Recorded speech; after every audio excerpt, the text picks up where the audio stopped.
Americans are pausing to remember the many veterans who have given their lives in the battlefield. Some also thinking today about those veterans who have taken their own lives. News Channel 3's Tom Tucker has the story of an Indio veteran who overcame suicidal thoughts and now works to save others.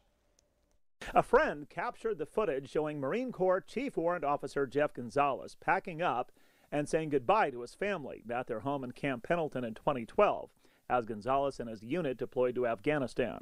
It was one of several combat missions there and in Iraq for the father of 5, over 21 years of active duty, much of it working in counterterrorism. Combat is super tough. You learn to deal with it, but it's the effects after combat. No one teaches you about those things. Retired from the Marines, Gonzalez is now a full-time pastor, but the scars of war remain.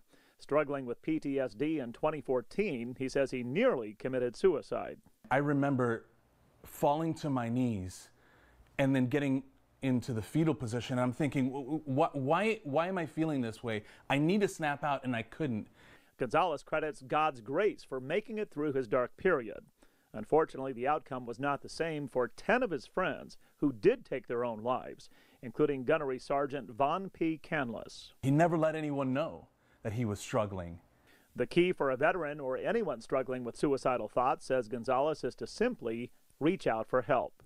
One of the strongest things that you can possibly do is be vulnerable. As part of his efforts to help other combat veterans, Gonzalez hosts a weekly radio program here in the desert, talking about his own struggles with PTSD and suicidal thoughts. By sharing his story, Gonzalez simply hopes to save others. The way I honor the dead is by serving the living. In Indio, Tom Tucker, News Channel 3. According to the Department of Veterans Affairs, 17 veterans commit suicide each day. You can find out more about Gonzalez's efforts to help others and to find suicide prevention resources on our website, kesq.com.